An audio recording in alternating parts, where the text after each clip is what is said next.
Hello my dear friends, welcome आप सभी का दोबारा से मेरे यूट्यूब चैनल पे गोपाल दास। आज हम करेंगे साइंस सेट 3 के साइंस के सॉल्यूशंस, बोर्ड एग्ज़ाम क्लास 10 के सेट 3 के solutions. So let's we start. तो ये देखिए हमारे पास साइंस सेट 3 का क्वेश्चन पेपर आ चुका है। अब हम इसके सॉल्यूशंस करने जा रहे हैं। तो ये देखिए यहाँ पे सबसे फर्स्ट क्वेश्चन है हमारा, when aqueous solution of potassium iodide and lead nitrate are mixed and insoluble substance separate out the chemical equation for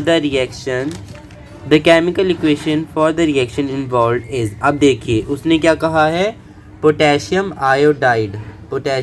iodide. तो हम पहले देखेंगे यहाँ पे पोटेशियम आयोडाइड कहाँ है। तो ये रहा हमारा पोटेशियम आयोडाइड। फिर उसने कहा है वो रिएक्ट करेगा लेड नाइट्रेट से, तो ये हमारा लेड नाइट्रेट हो गया।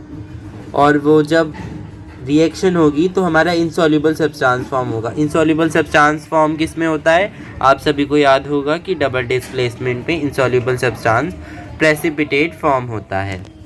तो यहाँ पे प्रेसिपिटेट फॉर्म हुआ और फिर उसके बाद जो हमारे सॉल्ट प्रोडक्ट आया है वो आया है lead iodate and potassium nitrate. तो you can see that this is our B option. B option हमारा सही है, पहले का बी। अब हम सेकंड देखेंगे, when sodium bicarbonate react with dilute hydrochloric acid the gas is evolved out. अब हम पहले इसका फॉर्मूला एक बार वो केमिकल इक्वेशन लिख लेते हैं। तो सोडियम बाइकार्बोनेट यानी sodium hydrogen carbonate react with dilute hydrochloric acid HCl, then gas is evolved out. तो हमें याद है कि जब कार्बोनेटेड सॉल्ट जब एसिड से रिएक्ट करता है तो क्या प्रोडक्ट होता है, salt plus water plus carbon dioxide. तो इसमें गैस कौन सी निकलेगी, carbon dioxide. It turns lime water milky. तो ये हमारा सी ऑप्शन बिल्कुल करेक्ट हो जाएगा। अब हम देखेंगे थर्ड वाला, acid present in tomato is. Tomato में कौन सा एसिड होता है, ऑक्सैलिक एसिड। तो हमारा डी ऑप्शन बिल्कुल करेक्ट होगा। और मेथेनोइक एसिड किस में होता है, आंट में बी स्टिंग जो होती है, बी स्टिंग जो करता है उसमें मेथेनोइक एसिड प्रेजेंट होता है। लैक्टिक एसिड आप सबके कर्ड में होता है। और एसिटिक एसिड तो आप सब भी जानते ही हैं, विनीगर को ही एसिटिक एसिड कह जाते हैं। जब एसिटिक एसिड का 5-8% वाटर में मिला दिया जाता है तो वो विनीगर बन जाता है। अब अगला क्वेश्चन देखेंगे, fourth question, A metal ribbon X burns in oxygen with a dazzling white flame forming a white ash Y. The correct description of X, Y and type of reaction is. तो अब ये हमें कह रहा है metal ribbon X burns in oxygen with a dazzling white flame। अब आपको याद होगा कि जो एक मेटल है जो वो डार्जलिंग वाइट फ्लेम से बर्न होता है और वो वाइट एश छोड़ता है, उसको हम कह रहे हैं वाई। तो हमारा एक्स होगा क्या, मैग्नीशियम रिबन जलती है डार्जलिंग वाइट फ्लेम से। और इसका जो सॉल्ट आएगा वो मैग्नीशियम ऑक्साइड वाइट कलर का आएगा। तो ये कौन सी रिएक्शन होगी, कॉम्बिनेशन रिएक्शन। इसकी रिएक्शन होगी आपकी magnesium plus oxygen equals to magnesium oxide. इसको हम बैलेंस कर देंगे तो ये हमारा हो जाएगा बी ऑप्शन करेक्ट। ठीक है, अब हम चलते हैं फिफ्थ क्वेश्चन की तरफ। तो आप सभी देख रहे होंगे ये फिफ्थ क्वेश्चन हो गया। अब the name of the salt used to remove permanent hardness of water is.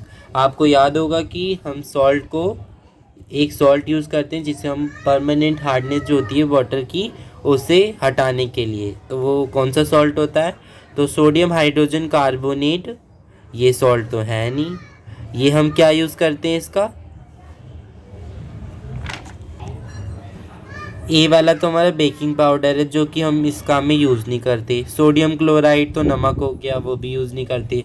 Sodium carbonate decahydrate यानी सोडियम कार्बोनेट .10H2O, ये हमारा करेक्ट ऑप्शन है। तो हमारा इसका आंसर हो जाएगा सी। और ये वाला तो पीओपी है, ये तो डॉक्टर्स यूज़ करते हैं फ्रैक्चर्ड बोन के लिए। अब 6th क्वेश्चन है हमारा, electron dot structure of chlorine molecule. अब हमें पता है क्लोरीन मॉलिक्यूल जो होता है उसका एटॉमिक नंबर कितना होता है, 17। तो उसका इलेक्ट्रॉनिक कॉन्फ़िगरेशन कैसा होगा, ये तो ये हमारे 6 हो गए, ये एक साथ, तो वो एक लेगा, नॉन मेटल है तो लेगा ही, तो ये दूसरे क्लोरीन के साथ बॉन्ड बना लेगा।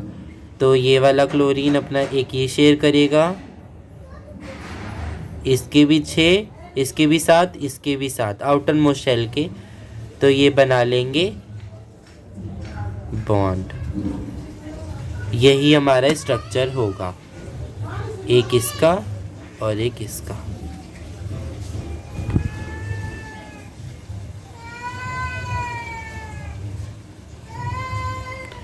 तो इसमें हमारा सी ऑप्शन बिल्कुल करेक्ट है, क्योंकि इसमें इस क्लोरीन के भी 8 हो रहे हैं, इस क्लोरीन के भी 8 हो रहे हैं, तो यही सी ऑप्शन हमारा करेक्ट है।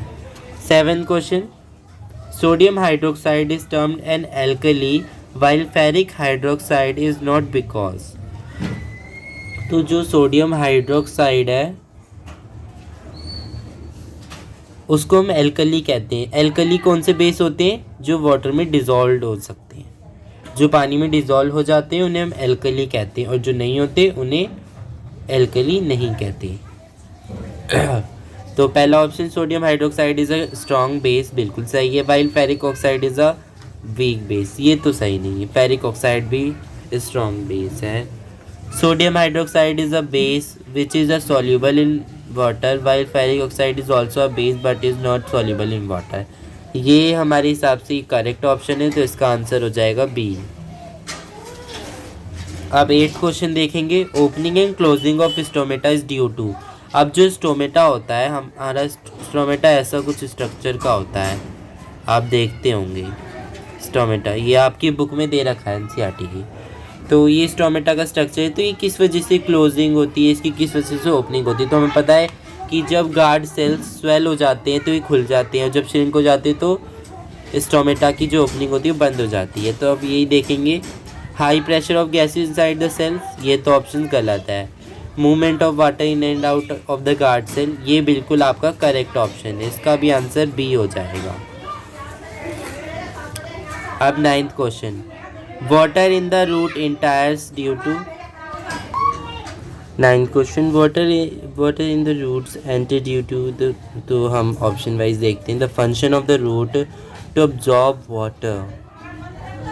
ये तो इसका सही एप्रोप्रिएट रीज़न लग नहीं रहा है, तो difference in concentration of ions between roots and soils, हाँ ये एकदम पक्का करेक्ट आंसर यही लग रहा है मुझे, बी ऑप्शन।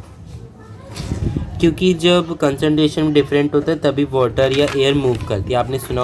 आपने पढ़ा होगा 9th क्लास में, high concentration to low concentration, water या एयर मूव करती है। अब हम देखेंगे यहाँ पर 10th का सॉल्यूशन। तो क्वेश्चन है, which one of the given statement is incorrect. तो इसका सही आंसर है D option, characters will remain same even its protein change. तो इसका आंसर डी है। Sensory nerve of a reflex arc carries information from receptor cells to the spinal cord, A option इसका बिल्कुल सही है। अब हम 12th क्वेश्चन देखेंगे, a cross between pea plant with white flower and pea plant with violet flower result in F2 progeny, in which ratio of violet and white flower will be। तो अब हम यहाँ पे इसका रेशियो निकाल लेंगे, तो VV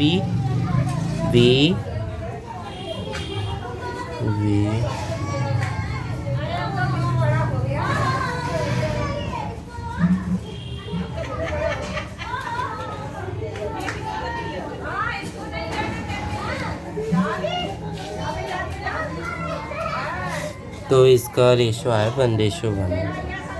तो इसका सही आंसर ए ऑप्शन मुझे लग रहा है।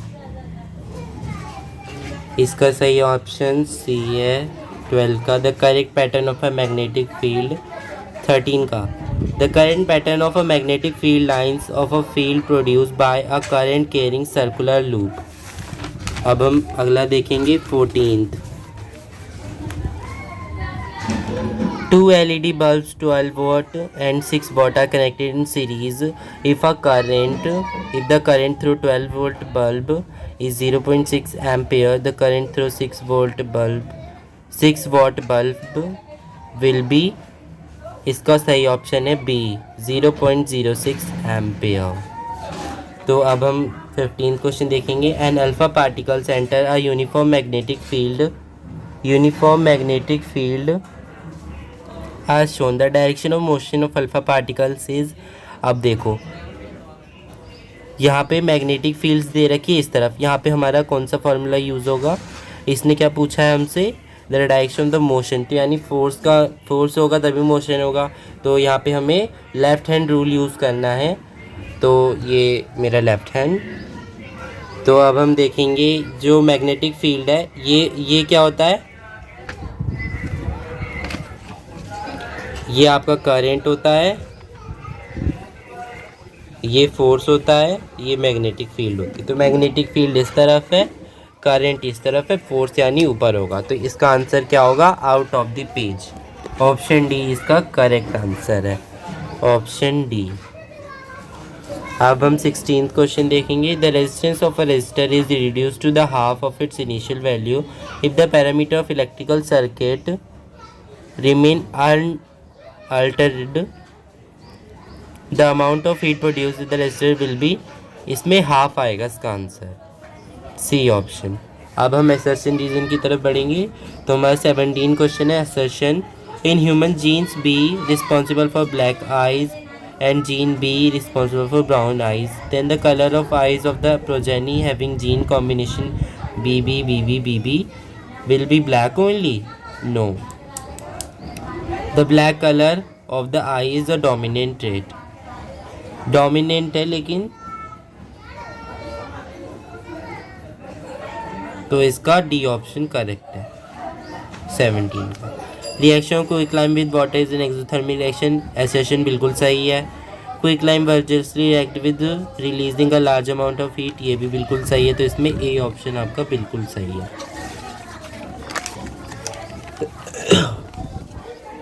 Sorry, assertion. अब हमारा 19 क्वेश्चन है। The current carrying straight conductor experience a force when placed perpendicular to one direction of a magnetic field, और रीज़न है इसका, the net charge on a current carrying conductor is always zero, इसका आंसर C, क्योंकि zero नहीं होता very भी करता है। द इनर, अब 20th का असर्शन है। The inner walls of the small intestine have a finger like projection called villi which are rich in blood, ये तो बिल्कुल सही है। The villi have a large surface area to help the small intestine to completing the digestion of food,